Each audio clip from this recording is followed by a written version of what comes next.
F1 team principal is basically the parent of a very rich, angry toddler. They can't drive the car themselves, but somehow they have to make sure the toddler doesn't crash, cry, or throw a tantrum, all while spending millions of dollars and convincing everyone that everything is totally under control. And yes, they have to do it on live TV every race weekend. It's one of the hardest jobs in Formula 1, juggling drivers, engineers, sponsors, and the media, all while trying not to lose their mind. So let's meet the people pulling the strings behind the scenes and see what makes each F1 team principal unique.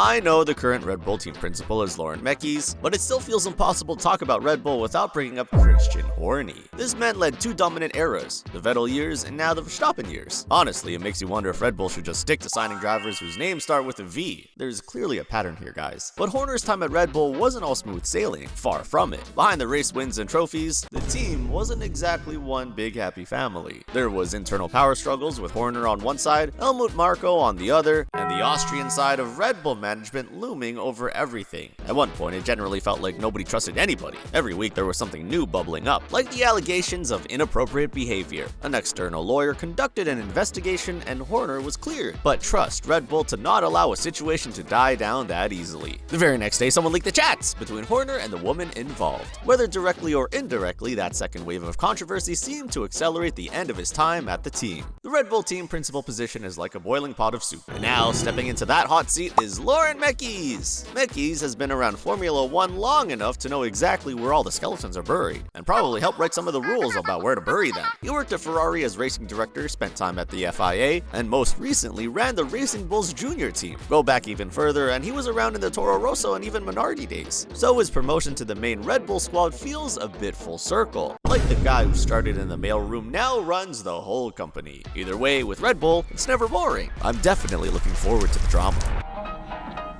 If Formula 1 had a corporate Mount Rushmore, Toto Wolff's face would probably already be carved into it. Toto isn't just a team principal, he's the team principal. The man took Mercedes from a solid competitor into the most dominant force Formula 1 had seen in decades throughout the 2010s. Championships became so common that fans almost grew bored of them. Almost. Toto was also one of the most entertaining pit wall personalities in the sport. When things go wrong, his reactions are legendary. He's the F1 equivalent of gamer rage after losing. Even in seasons where Mercedes struggles, their idea of struggling is still grabbing podiums and wins. Other teams dream of that kind of bad year. Toto's version of a crisis still ends with champagne spraying somewhere. Another reason Toto's position feels so secure is that he actually owns part of the team. This isn't just a job for him, it's his business. When Mercedes wins, he wins personally. He's also the longest serving team principal on the current grid, and that stability matters. While other teams go through leadership chaos, Mercedes has kept the same captain steering the ship. And with new regulations around the corner, most people expect Mercedes to bounce back hard. History says betting against Toto Wolff usually ends in regret. Plus, let's be honest, a paddock without Toto's intense stare and emotional reactions just wouldn't feel the same.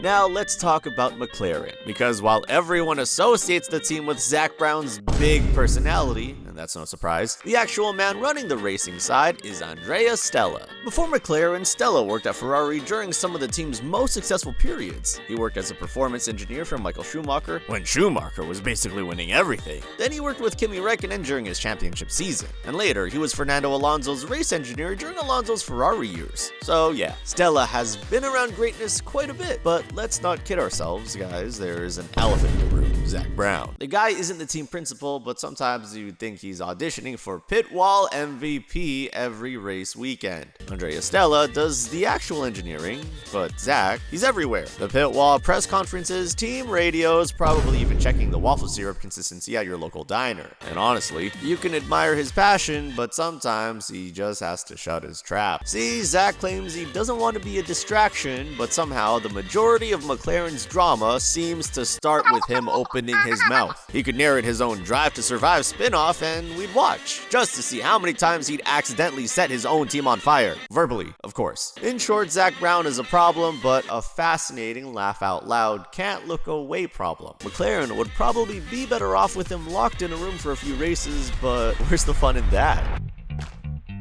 Haas has the most relatable team on the grid because they're genuinely us. Unfunded, occasionally competent, and at least once a season they qualify P6. And just as you start thinking they are actually good, both cars retire on lap 4. For years, they were basically Formula One's reality TV show, except the main character was Gunther Steiner, a man who could turn a debrief about a loose wheel nut into a viral moment just by existing near a camera. An umbrella. No, fuck off. This will turn off my ego, you know.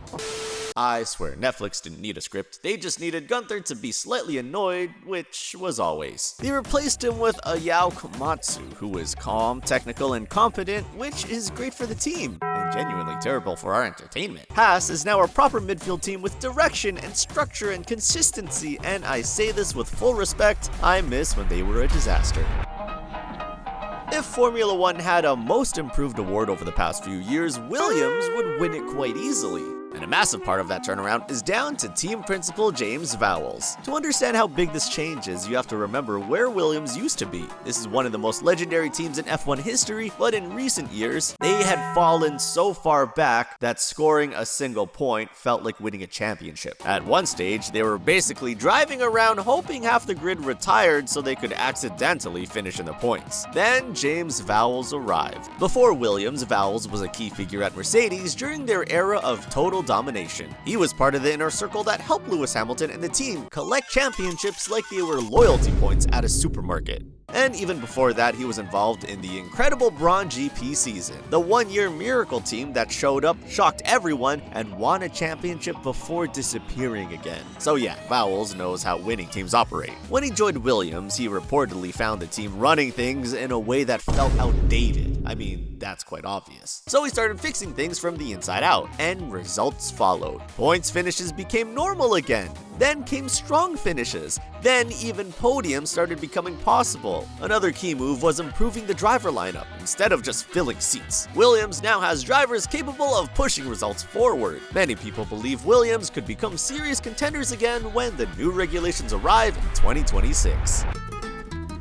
Before we say a single word about Frederick, let's talk about the legend himself, Mattia Binotto. He was the beginning of the end for Ferrari, basically. The man who somehow turned Ferrari from a championship contending juggernaut into a daily headache for fans. Binotto was team principal from 2019 to 2022. In those 4 seasons, he had 7 wins and 0 world championships. That's like opening a Ferrari dealership and only selling 7 cars in 4 years. It was catastrophic. Mattia inherited a team with one of the fastest cars on the grid, and at times, Ferrari was comfortably leading both championships. But somehow, through a combination of baffling strategy and miscommunication, he managed to throw it all away. Binotto's tenure was basically watching a team self-immolate in slow motion. Leading championships evaporated into mid-pack finishes, pit stops became horror shows, and driver confidence tanked faster than oil prices during a crisis. Ferrari under Binotto was like giving a race car to a toddler. All the tools were there, but somehow nothing worked. And the most painful part, this wasn't just bad luck. By the end of 2022, Binotto's exit was inevitable. Managing Ferrari might honestly be the hardest job in Formula One, because when you're in charge of Ferrari, you're managing expectations from an entire country, millions of fans worldwide, and decades of racing history. This man currently sitting in that pressure cooker is Frederick Vasseur. And to be fair, Vasseur actually has a strong background. He ran the art team in junior categories, helping guide young drivers, including Lewis Hamilton, on their way to Formula One. So he's been around elite talent for a long time. When Vasseur arrived at Ferrari, things started looking promising. Across 2023 and 2024, Ferrari seemed to be slowly climbing back toward the front. Fans actually started believing again. Then, Ferrari did Ferrari things. When Lewis Hamilton suddenly became available, the opportunity was too big from a business perspective. Signing him boosted headlines, stock value, and global attention, but it also forced Ferrari to redesign parts of their project and car plans, which didn't go smoothly. And here's the brutal part of Ferrari leadership. When things go wrong, someone gets blamed. And usually, that someone is the team principal. So even if problems come from broader management decisions, Vasseur risks becoming the scapegoat if results don't improve. If Formula One were a movie franchise, Flavio Briatore would be that character who somehow keeps coming back in every sequel. And now, in true F1 fashion, Briatore has returned as Alpine's team principal. And to be fair, Briatore's success record is real. Back in the 1990s, he led Benetton when a young Michael Schumacher won his first championships. Then when the team later became Renault, he was still in charge when Fernando Alonso delivered 2 more titles in the mid-2000s. So from a pure racing standpoint, Briatore knows how to build a winning structure. Twice he's been at the center of championship teams. But here's the thing about Briatore: success always seems to come bundled with controversy. His career includes everything from legal trouble in the 1980s to the infamous Crashgate scandal in 2008, where Renault manipulated a race result. That incident led him to getting banned from Formula One, a lifetime ban. That, in very F1 fashion, did not actually last a lifetime. And now he is here again. It's honestly impressive. Most people struggle to get invited back to group chats after drama. Briatore somehow keeps getting handed Formula One teams. But Alpine probably brought him back for one reason: they need results. The team has been unstable, leadership has changed constantly, and performances have stalled. Briatore's reputation is that, messy or not, he gets teams moving again. And if nothing else, Alpine races are going to feel a lot more interesting now. With Briatore around, calm weekends are unlikely. Love him or hate him, Formula One is rarely boring when Flavio Briatore is in the paddock. Audi's official takeover of the Sauber team marks one of the biggest upcoming shifts in Formula One, and to guide that transformation, they hired someone with serious winning experience. Before joining Audi, Wheatley spent years at Red Bull as sporting director. That means he was right there during Sebastian Vettel's championship era and during Red Bull's terrifying dominance in recent seasons, including the 2023 campaign, when they practically won everything. But there's one problem. Remember the colossal failure we talked about earlier? Yes, this guy. Well, he's currently the head of the Audi F1 project. We could already make predictions on how their season will go. However, Audi's plan is simple: enter Formula One properly, build a factory-backed team, and eventually compete at the front. Anyone expecting instant championships needs to relax. Even big manufacturers need time, but there are encouraging signs. Of course, Mattia Binotto is also involved, which makes fans slightly nervous because Ferrari history still gives some people emotional damage. But overall, Wheatley's leadership feels stable. Audi might not shock the grid instantly, but with Wheatley steering the ship, at least the boat probably won't crash into the dock on day one. Finally, we get to Formula One's most confusingly named team: Racing Bulls. This team changes identity more often than people change phone wallpapers. And running the operation now is Alain Permain, a longtime Formula One figure who has quietly stepped into the spotlight. But sometimes those are exactly the people who get results. Since Permain took over, Racing Bulls drivers have been performing better than many expected. And remember, this isn't a team expected to fight for championships. Their goal is to develop talent and stay competitive in the midfield. Under Permain, they're doing exactly that.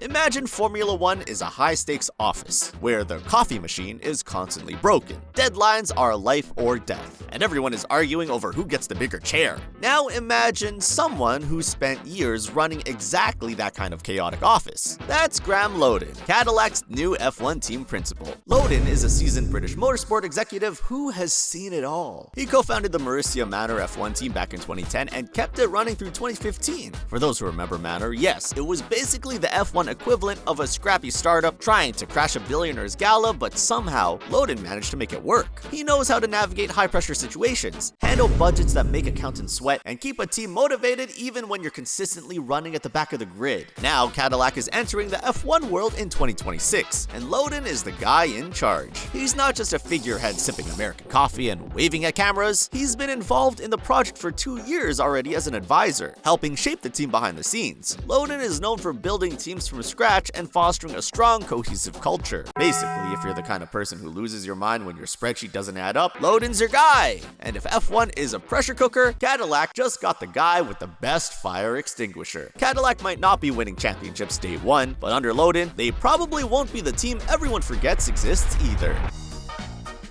Now Now let's switch gears, literally, to Aston Martin. If F1 had a Hogwarts, Adrian Newey would be the professor everyone's terrified and impressed by at the same time. He's officially the team principal, technical director, and co-owner. Basically, if he wanted to, he could redesign the pit lane. Newey is one of the most legendary engineers in F1 history. He's responsible for 14 drivers' titles, 12 constructors' titles, and designing the RB19, a car so dominant it won 21 out of 22 races. After decades of designing cars for Williams, McLaren, and Red Bull, Newey shifted focus to Aston Martin in 2025. He brings not just technical genius, but an aura of, I know exactly what I'm doing. That makes everyone on the team slightly more confident or slightly terrified. And then there's Lawrence Stroll, the Aston Martin owner. Technically not a team principal, but definitely someone whose decisions influence everything, especially keeping his son, Lance Stroll, in the driver's seat. Lawrence is wealthy, committed, and clearly wants the team to succeed, but his biggest controversy is classic dad mode, because in the end, all that matters in F1 is nepotism. Ahead of 2026, I made a video breaking everything down, so make sure to check it out.